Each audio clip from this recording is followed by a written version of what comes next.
Hello my all viewers, आज हम बात करने जा रहे हैं एक बहुत ही फेमस ब्रांड के फेमस मल्टीविटामिन के हवाले से, जिसका नाम है once a day. Once a day एक बेसिकली एक प्रोडक्ट है बायर कंपनी की, जो एक अमेरिकन ब्रांड है और ये बहुत ही फेमस किस्म की मल्टीविटामिन है और इसके बहुत ही बेहतरीन किस्म के इफ़ेक्ट्स हैं हमारी हेल्थ के ऊपर। तो आज हम इसके बारे में डिटेल रिव्यू करने जा रहे हैं, इसके बेनिफिट्स के हवाले से, इसके अंदर कौन कौन से विटामिन्स और कौन कौन से मिनरल पाए जाते हैं जो हमारी हेल्थ के लिए बहुत ज़्यादा हेल्पफुल साबित हो सकते हैं। तो मेरी वीडियो शुरू से लेकर आखिर तक देखते रहें। अब हम बात कर लेते हैं इस प्रोडक्ट के हवाले से। तो इस प्रोडक्ट के सबसे ऊपर आपको यहाँ पर इसका नाम नज़र आएगा, जिसका नाम है वन अ डे। इसके अलावा ये मेंस के लिए स्पेशली तौर पे बनाई गई है और ये उन मेंस के लिए है जो 50+ एज के हैं। और इस प्रोडक्ट के अंदर आपको 65 टैबलेट्स आपको मिल जाएंगी। इसकी बैक साइड पे आपको सप्लीमेंट फैक्ट्स मिल जाएंगे आपको। और इसके ऊपर यहाँ पर जो लिखा हुआ है डायरेक्शंस, यानी कि अडल्ट के अंदर आपको 1 टैबलेट डेली लेनी है विद फूड, यानी कि खाने के साथ आप इसकी एक टैबलेट ले सकते हैं। इसके अलावा यहाँ पर आपको इसके सारे विटामिन्स और यहाँ पर भी आपको सारे इसके विटामिन्स नज़र आ रहे हैं। और जो इस साइड पे इस लिस्ट के अंदर आपको सारे इसके मिनरल सोर्स नज़र आ रहे होंगे कि कौन कौन से इसके अंदर मिनरल्स पाए जाते हैं। सबसे पहले हम बात करते हैं विटामिन ए के हवाले से। विटामिन ए जैसे कि हम जानते हैं हमारी आई साइट के लिए सबसे ज़्यादा हेल्पफुल साबित होता है। ये हमारी आई साइट को इम्प्रूव करता है और हमारी आइज़ की मेंटेनेंस के लिए, उसकी हेल्थ के लिए सबसे ज़्यादा हेल्पफुल साबित हो सकता है। आगे हम बात करते हैं विटामिन सी के हवाले से। विटामिन सी बेसिकली जिसको हम एस्कॉर्बिक एसिड भी कहते हैं, एस्कॉर्बिक एसिड बेसिकली हमारे जिस्म में इम्यूनिटी को इन्हेंस करता है और इसके अलावा ये हमारे जिस्म में हमारे ब्लड वेसल्स की स्ट्रेंथ के लिए बहुत ज़्यादा हेल्पफुल साबित होता है।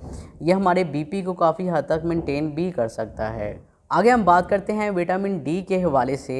विटामिन डी हमारे जिस्म में कैल्शियम की अब्जॉर्प्शन के लिए सबसे ज़्यादा इम्पोर्टेंट है।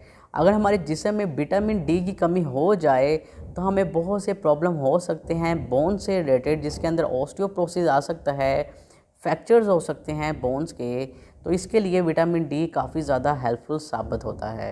आगे हम बात करते हैं विटामिन ई के हवाले से। विटामिन ई एक बहुत ही बेहतरीन किस्म का एंटीऑक्सीडेंट है जो हमारे स्किन और इसके अलावा हमारे स्किन के जो टिश्यूज़ हैं उनके लिए बहुत ज़्यादा इंपॉर्टेंट होता है। इसके अलावा विटामिन ई हमारे जिस्म में अल्जाइमर जैसे डिसऑर्डर नहीं होने देता।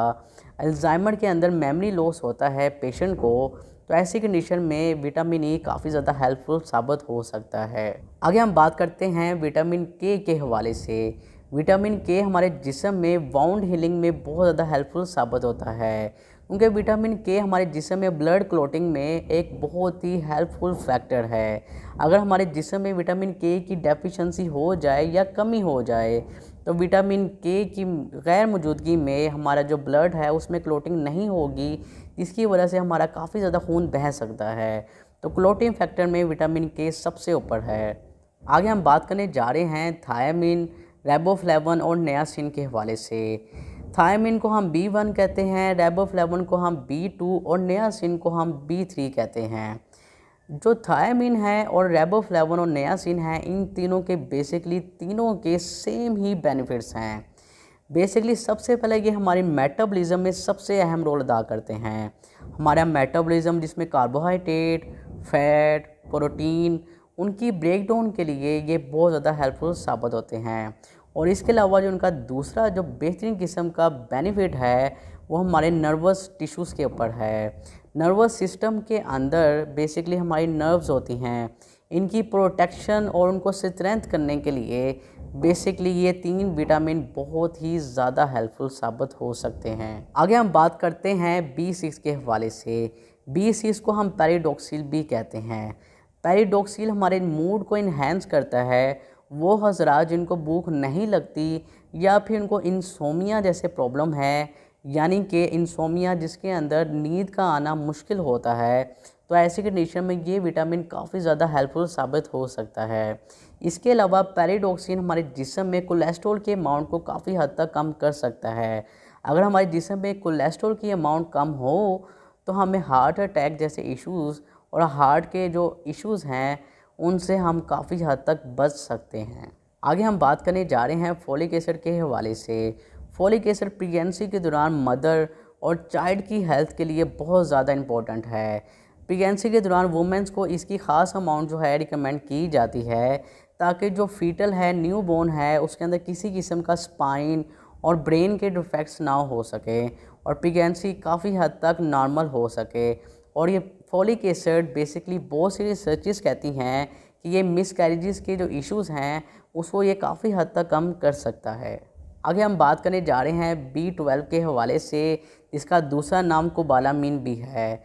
B12 बेसिकली हमारे आरबीसीज की प्रोडक्शन के लिए बहुत ही हेल्पफुल है।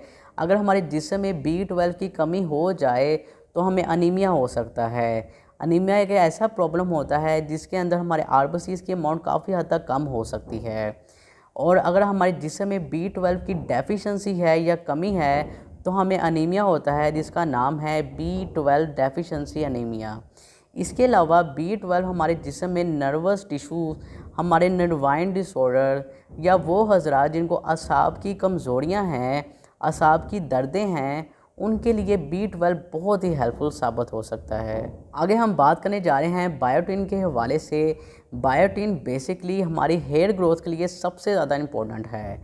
हमारी हेयर ग्रोथ के अंदर अगर हम बायोटिन से बनी हुई प्रोडक्ट्स को यूज़ करें, जैसे शैम्पू मिलते हैं, इसके बहुत से ट्रीटमेंट्स मिलते हैं, तो हमारा हेयर फॉल काफ़ी हद तक कम हो सकता है। हम बात करते हैं पैंथोटेनिक एसिड के हवाले से, जिसका दूसरा नाम B5B है। ये हमारे जिस्म में मेटाबॉलिज्म करवाता है लिपिड की और फैट की, जिसके नतीजे में हमारे बहुत सारे इंपॉर्टेंट किस्म के हार्मोन्स बनते हैं। और इसके अलावा ये न्यूरोट्रांसमीटर की प्रोडक्शन के लिए भी बहुत ज़्यादा हेल्पफुल साबित हो सकता है।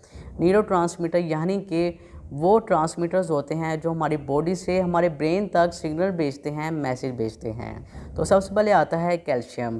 कैल्शियम के बारे में जैसे कि हम जानते हैं, ये हमारी बोन्स की ग्रोथ के लिए, उनको स्ट्रॉन्ग करने के लिए बहुत ज़्यादा हेल्पफुल साबित होता है। इसके अलावा कैल्शियम हमारे जिस्म में हमारे मसल की रिलैक्सेशन और उनकी कंट्रैक्शन में भी अपना एक अहम रोल अदा कर सकता है। आगे हम बात करते हैं आयरन के हवाले से। आयरन हमारे जिस्म में आरबीसीज की प्रोडक्शन को इन्हांस करता है और इसकी इंपॉर्टेंट किस्म की प्रोटीन बनाता है, जिसे हम हीमोग्लोबिन कहते हैं। हम बात करने जा रहे हैं आयोडीन के हवाले से।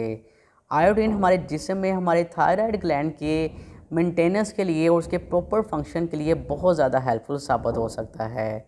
आयोडीन ही की मौजूदगी में हमारे जिस्म में T3 और T4 जो हमारे थायराइड के सबसे इम्पोर्टेंट किस्म के हार्मोन होते हैं वो बनते हैं, और इसी वजह से हमारे मेटाबॉलिज्म जो है काफ़ी हद तक स्ट्रॉन्ग रहता है और मेंटेन रहता है। हम बात करने जा रहे हैं मैग्नीशियम के हवाले से। मैग्नीशियम हमारे जिस्म में 5000 से भी ज़्यादा केमिकल रिएक्शन में अपना हिस्सा लेता है। मैग्नीशियम उन लोगों के लिए बहुत ज़्यादा बेहतरीन है जो जिम करते हैं या बॉडी बिल्डर्स हैं या एथलीट हैं, उनके अंदर ये स्टेमिना इन्हांस कर सकता है। आगे हम बात करते हैं जिंक के हवाले से। जिंक हमारे मेटाबॉलिक डिसऑर्डर्स में बहुत ज़्यादा हेल्पफुल साबित होता है। वो हजरात जिनको काफ़ी हद तक डायरिया रहता है, उनके लिए रिकमेंड किया जा सकता है जिंक को। और इसके अलावा ये हमारी इम्यूनिटी को काफ़ी हद तक इन्हांस करता है और ये हमारी वाउंड हीलिंग में भी अपना बहुत ही अहम किरदार अदा करता है। आगे हम बात करते हैं सेलेनियम के हवाले से। सेलेनियम एक बहुत ही बेहतरीन किस्म का एंटीऑक्सीडेंट है और इसके साथ साथ हमारे थायराइड ग्लैंड के हार्मोन्स को भी मेंटेन करने में अपना रोल अदा करता है। आगे हम बात करने जा रहे हैं कॉपर हमारे जिस्म में स्टेमिना, परफॉर्मेंसेस, हमें स्ट्रेंथ देता है और इसके साथ साथ ये हमारे जिस्म में आरबीसीज की प्रोडक्शन और मेटाबॉलिज्म में भी अपना रोल अदा करता है। आगे हम बात करने जा रहे हैं मैग्नीज के हवाले से। मैग्नीज बेसिकली हमारे मेटाबॉलिज्म को इन्हांस करता है और हमारे जिस्म में जितने कोलेस्ट्रॉल हैं उनकी प्रोडक्शन और उनकी ब्रेकडाउन में अपना बहुत ही अहम रोल अदा कर सकता है। हम बात करने जा रहे हैं क्रोमियम के हवाले से। इस प्रोडक्ट के अंदर क्रोमियम की एक बहुत ही बेहतरीन किस्म की डोज मौजूद है। क्रोमियम हमारे जिस्म में डायबिटिक पेशेंट्स के लिए बहुत ज़्यादा इम्पोर्टेंट है, क्योंकि ये हमारा इंसुलिन का लेवल मेंटेन करता है और हमारे ग्लूकोज के लेवल को काफ़ी हद तक डाउन कर सकता है, जिसके नतीजे में डायबिटिक पेशेंट का ग्लूकोज जो है मेंटेन रह सकता है। ये हम बात करते हैं मोलिब्डेनम के हवाले से। मोलिब्डेनम बेसिकली इन्फेंट के अंदर जो न्यू बोर्न है उनके अंदर जितने भी डिफेक्ट्स होते हैं उनसे काफ़ी हद तक प्रोटेक्ट कर सकता है। और न्यूरोलॉजिकल डिसऑर्डर्स, ऐसे डिसऑर्डर जो हमारे ब्रेन से रिलेटेड होते हैं, उनसे भी हमें काफ़ी हद तक प्रोटेक्ट कर सकता है। अब हम बात करते हैं लाइसोपीन के हवाले से। लाइसोपीन हमारे जिस्म में एंटीऑक्सीडेंट के तौर पे काम करता है। ये हमारे जिस्म में जितने कैंसर से रिलेटेड जितने डिसऑर्डर्स हैं उनको काफ़ी हद तक कम कर सकता है। यानी कि ये हमारे जिस्म में फ्री रेडिकल को बनने नहीं देता और हमारे सेल को प्रोटेक्ट करता है। इसके अलावा ये हमारे जिस्म में हार्ट के जितने भी इश्यूज़ हैं उनको ये कम से कम कर सकता है। हार्ट के डिसऑर्डर्स के रिस्क को ये काफ़ी हद तक कम कर सकता है। तो ये थे सारे इसके प्रोडक्ट के बेनिफिट्स। अब हम बात कर लेते हैं इसके साइड इफ़ेक्ट और उसकी डोसेस के हवाले से। हम जानते हैं कि किसी किस्म के विटामिन की अगर आप ओवरडोज करेंगे तो उसके साइड इफ़ेक्ट आपको देखने पड़ सकते हैं। अगर आप इस विटामिन को ओवरडोज करेंगे, इस मल्टीविटामिन के बहुत से बुरे किस्म के नताइज भी आपको देखने पड़ सकते हैं, जैसे कि लीवर टॉक्सिसिटी, इसके अलावा किडनी टॉक्सिसिटी हो सकता है, नोज़िया, वॉमिटिंग, इसके अलावा डायरिया, कॉन्स्टिपेशन, ऐसे बहुत से प्रॉब्लम आपको देखने पड़ सकते हैं। इसकी एवरी डोज यही है कि आप इसकी 1 टैबलेट रोज़ाना डेली पर्पस में आप यूज़ कर सकते हैं। और इसके अलावा आप इसको खाने के साथ और फूड के साथ भी एज ए डाइटरी सप्लीमेंट के तौर पे इसको यूज़ कर सकते हैं। जब भी कोई मल्टीविटामिन लें, डॉक्टर की प्रॉपर रिकमेंडेशन के साथ लें, ताकि आपको किसी किस्म का साइड इफ़ेक्ट ना हो सके। तो ये थी आज की हमारी वीडियो। उम्मीद है कि आपको मेरी वीडियो पसंद आई होगी। अगर आपको मेरी वीडियो पसंद आई है तो मेरा चैनल सब्सक्राइब करें और अपने दोस्तों में ऐसी इन्फॉर्मेटिव वीडियो शेयर करिए।